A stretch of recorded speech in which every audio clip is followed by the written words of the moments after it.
Hello, everyone. So, this is the first episode of the podcast series where I will be interviewing different entrepreneurs in Canada so that we also learn about their journey, how they got into their business, and what they think is their opinion about getting into the entrepreneur life and how they can motivate other people to get into the business. And today we had Harpreet Singh in our first episode, and I have to say the information, the value, the story that he had shared with us on this amazing podcast was phenomenal. The guy who came in 2010 with no scope, a 19-year-old guy, have no experience, have no knowledge, have no friends in Canada. Later on, landed a banking job, which is a dream for most of the people. And later on, he quit that job and got into real estate. We'll be sharing entire story of his journey, how he got into real estate, and what were and how he landed his banking job in Canada with on his work permit. Everything will be shared on this podcast.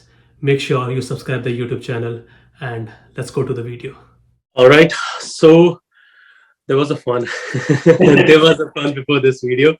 Before even recording this video, we almost struggled for almost, I would say, 30 to 40 minutes to record this video. But finally, we are trying to do something so that the video should make more sense. And we are trying to record the video separately and the audio separately. But yeah, it's going to work at the end of the day. It's not going to stop us to record this amazing podcast with Harpreet Singh. And I have to say, this guy, I still remember it's a couple of months ago when I saw his video on my Instagram feed, and there was a video where he was sharing his journey about how he got into the banking industry. And I have to say, to me, and I believe like most of the people who usually come new to the Canada, they always have this opinion that, hey man, I really wanted to get into the banking industry. I want to land that banking or insurance and those kind of industries as my, like they always put those kind of jobs in their bucket list. And this guy was having that job and he left later on. And I was like, man, what the heck this guy is doing? So, but later on, when I started hearing about his story in his upcoming, all the reels, he divided into different sections. When I heard his story and I really got so connected to him, and I was like, man, this guy has really done a lot in his past. And I don't want to share in my own words. I really want you to share, Harpreet, about your story. And welcome to this amazing episode. Just share about yourself. Thank you, Jasminder. I think talking about that Zoom stuff half an hour ago, we call it improvise, right? Yeah. You give up, we just do whatever you got to do to get things done. Yeah, that's true. So, I mean, it's working now, but I think my story goes back to 2010, right? So I finished my high school in 2010, and then I got admission in Delhi University. I went there for 6 months. Mm-hmm. And my family was here. They were like, you know what, you should come here. A lot of students are coming in. Came here for my education, did my business finance diploma from Centennial College, right? Mm-hmm. So pretty much everything was banking courses there. You know, when you come on a student visa, right? Your goal is to get your PR. Yeah. That's your primary goal. But when I came here, what I realized, a lot of people were actually going to different provinces, or they were willing to do any job to get the PR, right? Because for them, the main purpose was like, hey, I need to get my PR. I don't really care if I'm working in a factory and they are giving me the pay stubs, or if I'm working at a bank, right? Mm-hmm. My mindset was like, hey, like, you know, PR will come.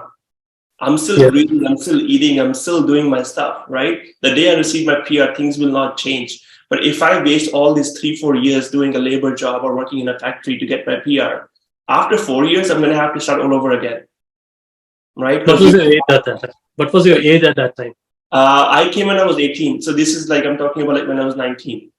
All right. So I have to say, like for me, that kind of light bulb for that situation that, oh man, I really don't want to be in that kind of situation where I have to go to the other province to like think about for my job, or like, I don't want to do that kind of stuff. I will struggle for a period of time. That's okay for me. But I have to say that never comes to a lot of people at that specific age where you got that epiphany. Oh no, I will stay here. PR will take time. Yeah. Share again. Yeah, so pretty much I was like, I'm not gonna move, right? Yeah. I was 19. I was looking around, going to different banks because I came in 2011. So school started in 2011. I finished my studies in April of 2012, right? And then I was like, okay, all my courses is banking related. Let me find a job at a bank or anything to do with finance, right? It could be working at a cash money or exchange, the currency exchange people or a bank. So I started going around, started dropping my resume. And I think I've talked about this, and I think I can send you an image of that. I have a TTC map. I've seen that map. Pointed down every single bank I went to. So I went to 120 banks, roughly, right? It starts from all the way to Scarborough, from all the way to Brampton, right? The only thing that I was open to was location. I was like, I don't care if it's Scarborough, Brampton, Mississauga, it has to have a bank or finance job, right? If I work at Cash Money, then at least I can get some experience and move on to a banking job from there. And I think for 6 months, nothing happened, man. Like 6 months, no call, nothing. I'm going talking to branch managers. One time I even got upset with this branch manager. I was like, hey, like, you're not going to give a chance from someone who's from outside. Like, how is he supposed to learn? Someone has to give me an experience to start, right? If no one is going to give me a chance, then why are you guys asking me to have that experience? So after 6 months, I got like 5 calls and 4 of them were from CIBC. Right. One was from outside of Ontario. I don't remember which part of which province it was from. And all were from CIBC in Ontario itself. And then I ended up going to a branch in North York, Victoria Park in Brandon. I worked there for a few years. I worked there as a teller for 1 year. Got promoted to financial services rep. There's a funny story because when I got into CIBC, I realized the bank teller job doesn't qualify for PR. And I was like, man, okay, you know what? I'm not gonna, because my family was like, oh, move to different province and this and that. I was like, you know what? I'm not gonna do that. Like, I'm not gonna go to a different province. I'll work hard. I got promoted, got the FSI job that made me qualify for PR. Applied for PR, got rejected, because the changes were happening in Express Entry and the paper application, right? And then I realized I don't have enough points to qualify for PR, and my study permit was expiring. So I had no other option my work permit was expiring. So I had no other option I only had 2 options. It's either I go back to India, or the second option was like, I apply for study permit again and stay here, right? But applying for study permit again wasn't only to stay here. That was a part of the plan initially, right? Because I came here at Centennial, I was like, hey, you know what? I'm going to go to Centennial for 2 years diploma, get some work experience, and I'm going to go complete my degree, right? That was a part of the plan. Anyways, what changed in this part was I didn't have my PR, right? So I went to Ryerson. I was still paying international fee. I was paying about $15,000 per semester. PR didn't happen. I went to Ryerson in 2015. September 2015 was my intake, right? So I was like, yeah, you know what? I'm thinking every day. I'm checking the points every day. You know what's going to happen in 6 months, 4 months, 5 months. I can handle the payment, this and that. But the PR did not happen till 2018. So I applied in 2014. Did not happen in 2018, right? And I have paid over $100,000 in just tuition. And imagine like us coming from India, you're not getting any money from back home. My parents never sent me money, and I never asked them to send me money, right? I use all my savings from CIBC days, use all my credit cards and everything to pay for school. 2018 PR comes, and then, but all this time I was still working at CIBC, but part-time, right? So after 2014, I had to demote myself because you could not work full-time. You could not work part-time as a financial services rep. So I was like, you know what? Like, I don't care. Just make me a color again, right? Like, I have no shame. Like, I know everyone at the branch. Like, everyone has life, something happens, right? You just have to improvise. So I did that. And then after 2018, when I got my PR, I still had 2 more semesters left, 2 or 3 semesters left, right? But I was like, now no one is stopping me, right? You have your PR, I can do full-time job, full-time school. There is no limitations. So I went back to CIBC, started doing full-time. But 2019 beginning, that's when I could not do both because a lot of my classes were afternoon classes. Right. And they had compulsory attendance. So I could not be at work and go to school at the same time. So I was like, you know what? I'm just going to quit CIBC. Okay. Right. Because during that time, I was also looking for an accounting job because in school, I was doing major in real estate and minor in accounting. Right. And my mindset was like, you know what? If during this phase, I get a job within CIBC in accounting field, then I can just, continue my accounting degree, but that never happened. And I was like, you know what, I'll take this risk of quitting CIBC. I knew so many people at the bank, right? Even now, I know so many people. But I was like, I'll take this risk of leaving CIBC, see what's out there. If nothing happens, I can always come back. So I quit CIBC, still going to school. There is no other way of making money. There is no other source of income, right? The only source of income I had was because I had some shares of CIBC. So I had some money coming from there, but not too much. To be honest, if I have to give you a number, it was only $5,000-6,000, the whole lump sum. Okay. And then I bought a car. I was like, you know what? Let me just do Uber, at least pay my rent. I did Uber for like 4 or 5 months. It was enough to pay my rent, do my own expenses, right? Make the minimum payments on my credit cards and everything. But I think Uber was so much fun. Honestly, I loved those 4 or 5 months. I would wake up at 6 a.m., do the early morning shifts, come home after like around 5 p.m. and done for the day, man. Right? It was different experience. You get to meet people. So this was still 2019, and I think August 2019 is when I got a job with CAA. So that was treasury analyst, right? So around this time, my previous manager at CIBC, he had already started. 1 second, I want to stop you. I will talk about that thing further. I really love this thing about like the pre-stages or the pre-stages of you when you got into the real estate business. Like this is the story that most of the people, they want to be in that situation. They want that, hey man, I really wanted to get into the banking industry. I want that kind of job. But you were the person who came in 2010 and did all kind of different kind of jobs. So you applied for almost 6 months. And I have to say, you might have walked 20-30 kilometers like in a couple of days as well. Yeah. And for 6 months, you were not able to see any kind of success. And what was the motivation for you to even keep on trying? Because I have seen in my personal life, even I tried for 4 months. I applied for almost 120 places when I was on my study permit.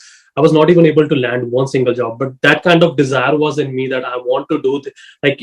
We always say that I am so stubborn that I want, and at the end of the day, it doesn't even matter how much time it's going to take. I will take it. And what kind of motivation that put, like how you got that kind of motivation? Like I have to land a banking job and I have no option. Yeah. Honestly, if I have to be really honest, I don't even remember what my mindset was back then because it was 10 years ago, right? Like I was 19. But all I knew, I have to get this, man. I was like, I have to be. And then what ended up happening? So, motivation, or I think motivation is tough. You need to have discipline, right? That's right. Motivation is easy to lose. Today, I'm motivated to go to gym. Tomorrow, I'm not. Right? Motivation is fake. Yeah, that's true. It's fake. So, but the thing is, like, how do you remember how you mentioned in one of your videos? You're consistent, but you keep on changing things over and over again. So when for the first 2 months, things did not work out. I'm still going to the managers, talking to them, seeing different options, and nothing is working out, right? All I knew, I do not want to do a labor job. I just knew that, right? It has to have some sort of experience. It has to give me some sort of knowledge that I can bridge over to a different job after, right? So for me, if pretty much I had my back against the wall, right? You just do it. You just have to keep on doing it. The only way I started improvising as, I was meeting people in person at the bank level. I would see which bank is hiring, go meet the branch manager and see if there's an option there, right? I would email people on LinkedIn, right? See, hey, I know you're the hiring person for this job. Just wanting to touch base with you. Do you have some time? Maybe we can discuss my resume. I was looking to see within my family or within my uncle's family who works at a bank and see if they are able to help me out. But that's always the last option. Those things sometimes will work out. And then what ended up happening, so I believe in that you have to knock on every single door. You just don't know which door is going to open up. Yeah. Right. You focus on the process. So basically you just focus on the process that I just have to keep on going. It doesn't even matter whether this door is going to open or not. I still have to keep on trying with the other door. You still have to keep on doing it. And you still have to always ask yourself, what can I do different? Yeah. Right. So think about this way. I started doing all these things. I'm going in person. I'm getting in touch with LinkedIn. I'm meeting multiple branch managers, right? What this did, it just threw my resume at different tables. Because I would talk to this guy. He doesn't have an opening, but he would like me and he would send my resume somewhere else. Yeah, that's true. Right? He would not like me, but he thinks I'm a good fit for a different role, and he would send my resume somewhere else. But this is all happening in the back end. We just don't know. Yeah. right? True. So my motivation was like, I remember I was like, you know what, I'm going to give myself 6 to 8 months. Mm-hmm. And if it doesn't happen in 6 to 8, because again, for especially for international students, you have a time, right? Because if Mm-hmm. you wait some time, then you don't qualify for your PR and stuff. So I was like, man, if it doesn't happen for 6 to 8 months, then I'll Mm-hmm. reevaluate and see what can I do differently or what do I have to do. Yeah. But luckily, everything happened in those 6 8 months. I was able to. I remember I started looking. I started looking in April, and I started in October same year. All right. All right. So this is a big difference that I always see. Even when I have a conversation with a lot of people who are international students up here in Canada, I see this thing amongst, I have to say, almost 80% of the people, that we usually start the things out. Let's say we will be really motivated at the end of the day. Let's keep the word motivated, because everyone is motivated on the Yeah, first day. They yeah, keep on trying for the 1 week, maybe for 3 weeks maximum. But I have to say, almost out of those 80% people, nearly 70 to 80 amongst those 80 just lose the motivation, and just they say that no, it's not working out. Let me go to the jobs that it's not going to pay me enough, but yeah, I'm like in future basis, it's not going to help me in the future. They will get into the labor job as well. Maybe they love it. I'm not saying that not everyone is fit to be a banker, or not everyone is fit to be a real estate agent. yeah, But people who have the motivation, or people who really wanted to be in that industry, they just gave up really easily. So that was a big epiphany for me as well, because trying for 6 months, you got into, like, you were on a work permit, you applied for 6 months, almost 100 plus banks, and later on, you got the job. Then on the very last moment, you applied for PR, and your PR got rejected in 2014, right? yeah, So you saw the up, you that was going like straight. Then you saw the up, you got the job. Then you again fall down really bad, that your work permit is ending and you are not having any kind of option. Then you have to just take any kind of course to yeah, keep on trying. You just kept in mind that if I have to fall, I have to fall forward rather than falling backward. So that was something that I haven't seen a lot of people, a lot of international students doing. Then you again got into part-time job, right, in CIBC. So you said, okay, I still want to keep my part-time thing in a way, but I really wanted to go do my studies as well. Now this is where I really love about your story, where things started working out in a different way, where I see that you started moving in, or you started transitioning yourself into a entrepreneur, right? You are a international student with no scope, with no goals, turning out to be a banker. And then I feel like after 2018 or something, 2017, your journey starts into an entrepreneur way, where you help your manager, right? Share me yeah. that. Um, uh, so my manager was the same guy who hired me to CIBC in 2012, Okay. right? He was very young. I know him now. It's been almost 10, 12 years I know him, right? Yeah. So, but since, look at this situation, right? You come from India, you're 18 years old. You have no family here, right? 18-year-old, your brain could go this way or your brain could go this way. It's so easy to leave an impression on your brain, right? Yeah. So when I was 18, I really didn't have a close family here, right? So I would just spend time at the bank. So the only person who was able to teach me was my two managers at the bank. One Mhm. was this old white lady, right? So I would talk to her about everything that was happening in life. And then one, the guy who polished me or who gave me the skills to sell, to talk, to communicate, all this stuff was was my manager at that time, right? So I think around 2017 is when he quit CIBC and he started doing real estate. Okay. Even at that time, because I was so much involved in my PR process, I wasn't even thinking about doing anything else on the Mhm. side, even leaving my job and doing that on the side.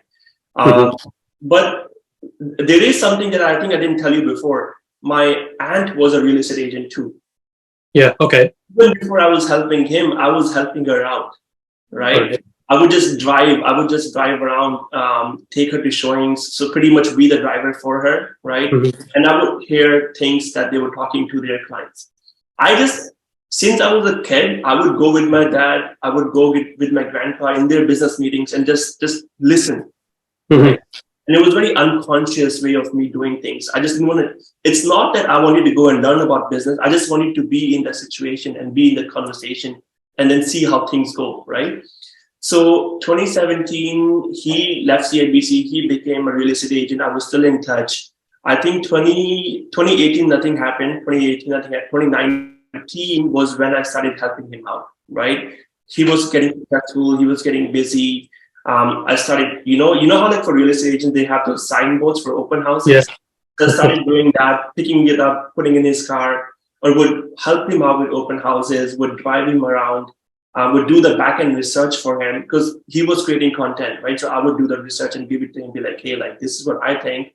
And then even like just meeting clients with him. There was a lot of admin part, I would say, without really getting paid. Yeah, you were almost working as a VA, right?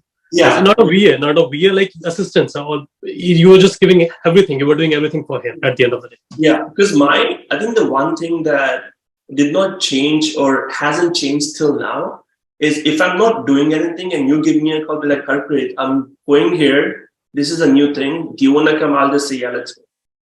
Mm-hmm. I think that is what kept on giving me opportunities because I just kept on saying yes to everything, right? Jay would call me. He would say, Jay, his name is Jay, right? Yeah. So he would call me. He's like, hey, I'm going to Oakville to meet a client. Do you want to come with me?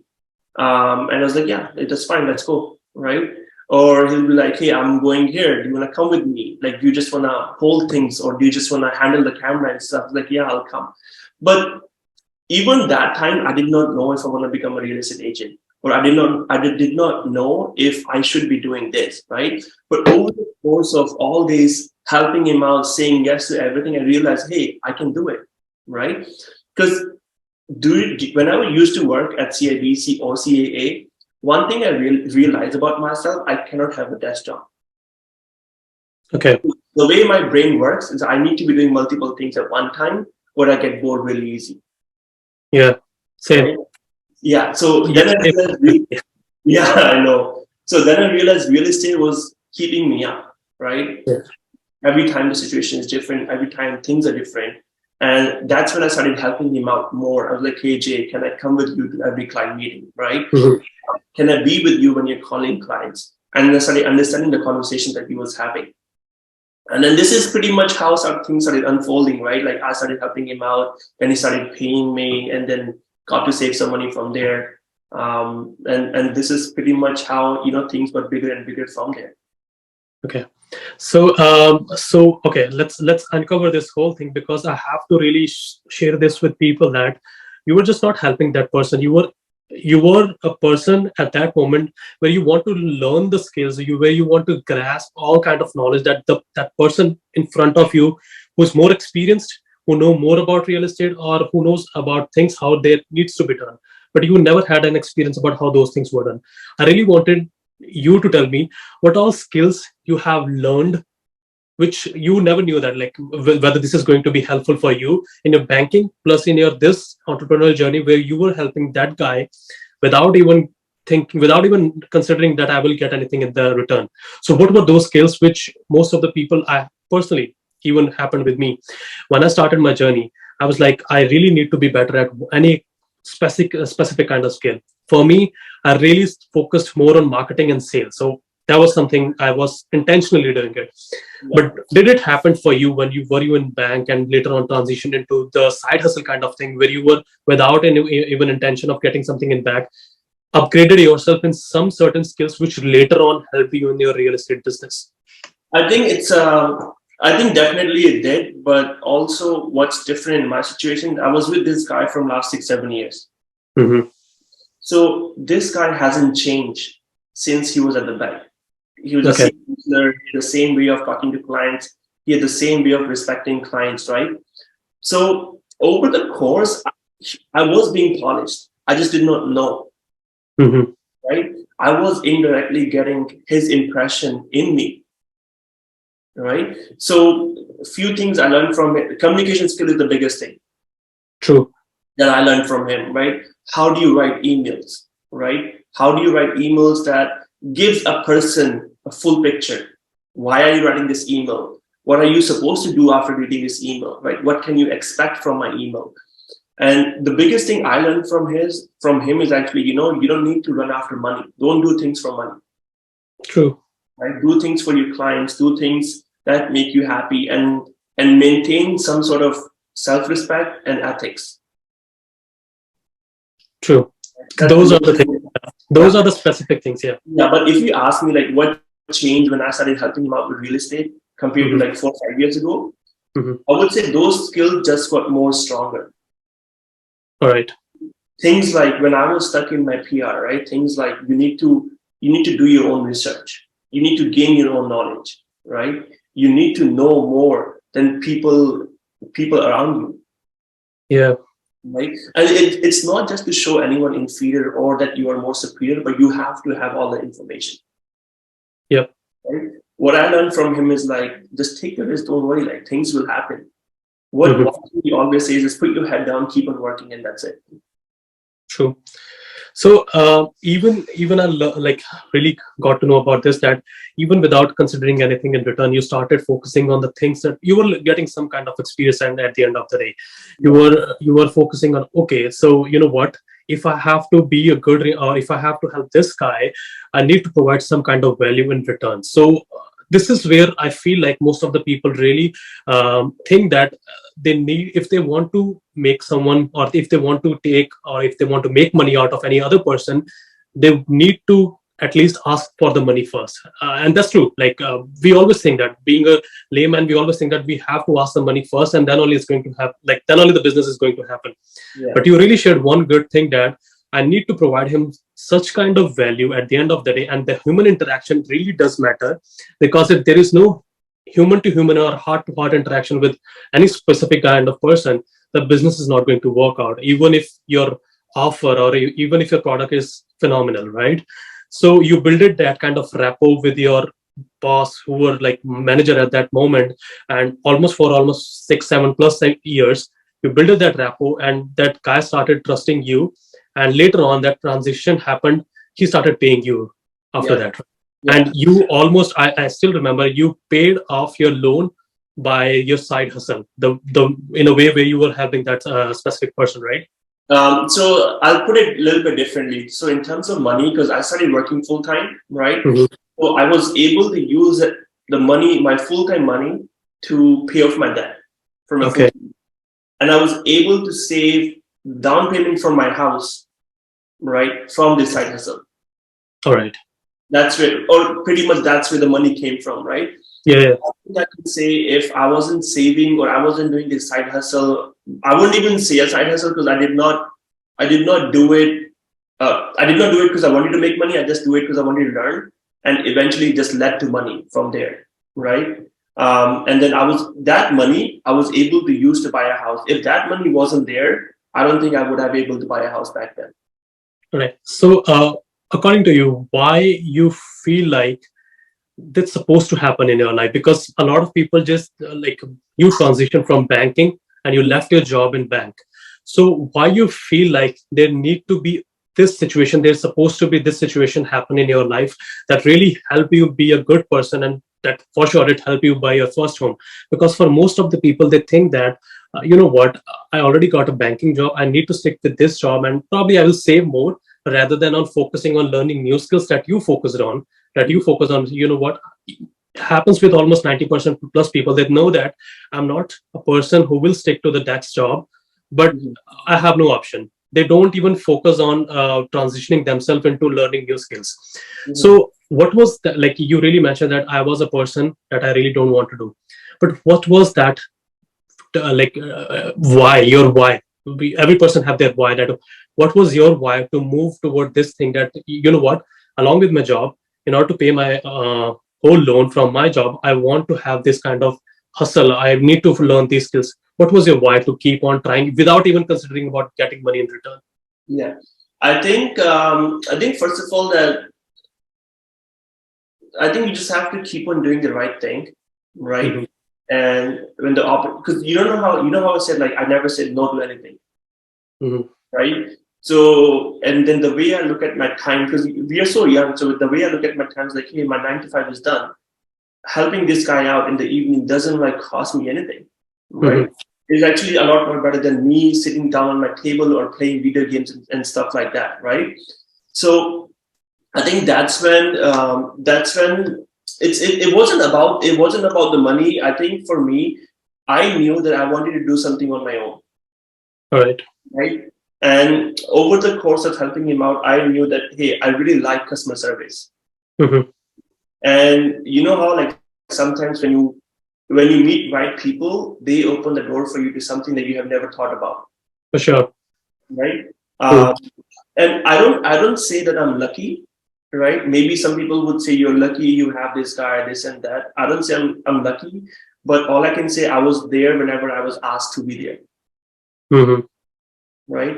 And that's why in the end, when the whole money got involved, and then I realized, hey, there is more potential in this than me. And all of us know working for someone else, the limitations to it, right? I'm not saying you cannot make good money in a job. You could make a good money in a job, but that's something that I did not want to do.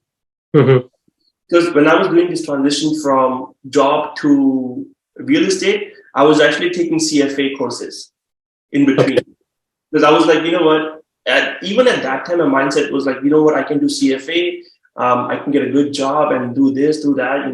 I could be a financial analyst, or I can go into like those big corporate jobs, right? But Mm-hmm. then I think I quickly realized the upside was not too much, Yeah. right? I realized that I could be working at this job for like next 10 years and maybe I'll reach $150,000. Mm-hmm. But then I was seeing this transition where I was like, man, I'm just working part-time, not even fully part-time, just helping this guy out. And I'm making this money. If I start doing it full-time, the potential could be way more. True. Right. And that's when I was like, you know what? My dad doesn't know that I quit. Till now, he doesn't know. Yeah, I'm like for them, it's like even if we share about these kind of stories, like, hey, I'm in bank because recently even I got the position in one of the good insurance companies. Yeah. So I shared the story with my parents that I got this position, and he was like, "Wow, you Yeah. made it." And for me, it's like I just need an experience. I just want because right now I'm on my work permit. I really want to have some kind of experience so that I know how this Canadian industry works out. That's all Yeah. my goal is. Yeah. So, and it's really hard for most of the people to transition that situation. And they always think that you know what, I got the job. I need to stick to it for 10, 20 years. And the way you mentioned that, you were looking at the upside. Like, okay, if I work for 10 years, maybe my salary will go up to 150, 200,000. But let's say like I'm working part-time on this thing and I'm making more than of my job. So it means that if I just focus of couple of months or a year as well, I would be able to make more money that I'm making right now from a Yeah. part-time as well.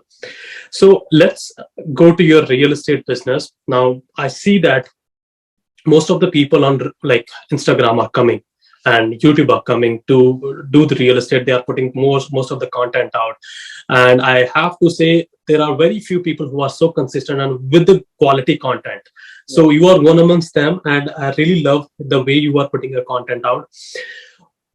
Can you just share me your opinion about why the transition needs to happen into the content creation, and what are your views about how this will be a good insight for realtors in the future? I think content, okay. I think content creation, everyone knows Gary Vee, Mhm. right? I Yeah. started watching Gary Vee. I was like, this guy is saying something that just makes sense, right? Mhm. And for me, it also started out of need. So when you come here as an international student, right, you only know a few people. You don't have families who could keep on giving you business, right? And especially when you're in the stage of getting your PR, getting your work permit, you're in such a closed bubble that you're not able to put yourself out there, True. right? And all of a sudden you decide to go in a business where you have to know people and you don't know anyone. So what do you do now? Yeah. And look at all the millennials, all the Gen Z. No one is going and reading Google reviews, right? No one is listening to their friends and saying, "Hey, go to this guy, go to this guy." I think it's all out of social media, right? Right. But even if I put that thing aside, I think what I haven't been doing it for a long time, but I think it's almost. I started doing it last year, February, so it's almost 1 year now. Mhm. But it allowed me to meet more people. Hmm. right? So I was able to just expand my network by just putting these videos out. I actually got my first deal when I was only at 200 followers Oh, nice. from social media, right? So, and the reason I keep on doing this is because I keep on meeting new people. Every time you and I are meeting today, it's not because you and I cross path on Yeah. encounter or something, right? You and I are meeting because of Instagram. Like I'm meeting so many people through Instagram, and Hmm. I'm able to showcase people who I am. That's the biggest thing, right? When someone is calling me after watching my videos on Instagram, they're not calling me to find out what type of person I am because they Okay. already know. So can you tell me one thing? Like you mentioned that people are looking on your Instagram, and you even mentioned that you got your first deal at 200 followers. So do you like? Can you just clarify this thing? How the business used to work earlier and how this is working right now, just because of social media and putting content out. Because personal branding has become a real game in any kind of business, I have to say. And in real estate, for sure, it's becoming a real game because every single year there are 400, 500,000 people coming into the Canada, and you know that most of the people out of those who will be buying home are either going to be millennials, and they know, at the end of the day, either they will be like scrolling in on YouTube, Instagram, or they will be finding at Google. Mhm. So because earlier most of the old way of lead generation and the new way of lead generation, what you think is going to be a good game for upcoming realtors, or do you feel like it's still a time where the old or existing people who are still using the old way of generating leads are going to win the game? So according to you, who are going to be a good, like in a good position? I feel like, okay, if I have to give an unbiased opinion, I think they both could do well, right? Hmm. I have seen people who are not on social media, but they have a very strong network, Okay. right? But you also have to understand how did they make that network, right?